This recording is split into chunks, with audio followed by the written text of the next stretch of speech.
అసెంబ్లీకి ఎందుకు వచ్చానంటే మీ అందరూ మన మహాయుతి సర్కార్కి ఓటేయాలి. మన ఎమ్మెల్యే అభ్యర్థులందరినీ మీరు అఖండ మెజారిటీతో గెలిపించాలి. ఒక్క ఓటు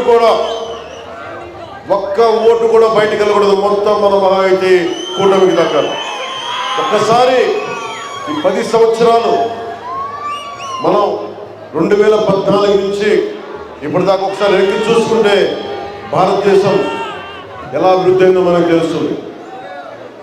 जब आप पीछे मुड़कर इन 10 सालों में भारत की बदली तस्वीर को देखेंगे तो आर्टिकल 370 के बाद का कश्मीर, राम मंदिर से शोभायमान अयोध्या, विश्व पटल पर चमकता हमारा तिरंगा, भारत के हर कोने को जोड़ के हाईवे, हर गांव में पहुंची सड़क.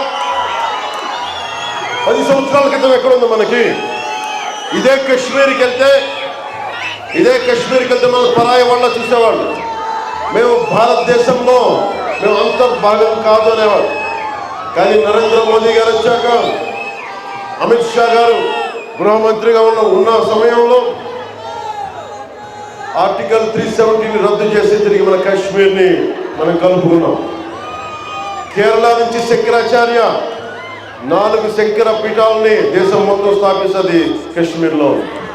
కశ్మీర్ ఈ రోజు కాదు, ఇది ఎప్పటిదో సనాతన ధర్మానికి పీఠం కశ్మీర్. అలాంటి కశ్మీర్ని తిరిగి భారతదేశంలో విలీనం చేసిన ఘనత నరేంద్ర మోదీ గారి దగ్గర.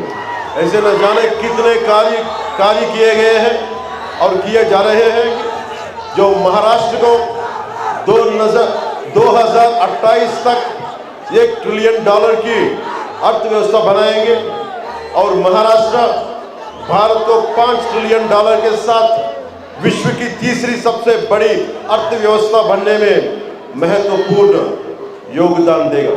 అంటే ఒక్క మనం 5 లక్షల కోట్ల ఆర్థిక వ్యవస్థ అవ్వాలంటే ఈ రోజున మీరు మహారాష్ట్రకు వచ్చారు ఉద్యోగాలు ఉపాధి కోసం. ఇది 1,00,000 కోట్ల ఆర్థిక వ్యవస్థ వస్తే మీ అందరికీ ఉన్న ఉపాధి కంటే మంచి ఉపాధి రాని వారికి ఇంకా ఉపాధి. దీంట్లో భారతదేశం ఆర్థిక వ్యవస్థ బలంగా ఉండాలి అంటే మహారాష్ట్ర బలంగా ఉండాలి. అందుకని మీ అందరి సహకారం అవసరం. महायुति सरकार ने पुणे में विकास कार्यों में कोई कमी नहीं छोड़ी है और आगे भी कार्य हो रहा है. पुणे मेट्रो का काम भी पूरा हो चुका है. कस्बा पेट असेंबली में पुणे की जनता से मैं कहना चाहता हूं कि हमें महाराष्ट्र को विकास पथ में देखना है. तो हमें एक स्थिर सरकार మహారాష్ట్రని మనం వికాస పదంలో నడిపించాలి అంటే చాలా బలమైన ప్రభుత్వం ఉండాలి. हमें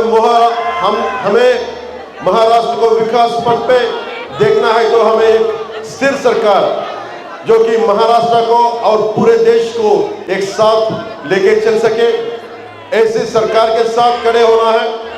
और जहां स्थिरता है वहां शक्ति है. ఈ రోజున మహారాష్ట్రాన్ని వికాస పదంలో నడిపించాలి అంటే మనం బలమైన ప్రభుత్వం ఉండాలి, స్థిరమైన ప్రభుత్వం ఉండాలి. మహారాష్ట్రని మనం నిలబెట్టాలి అంటే స్థిరమైన ప్రభుత్వం ఉండాలి.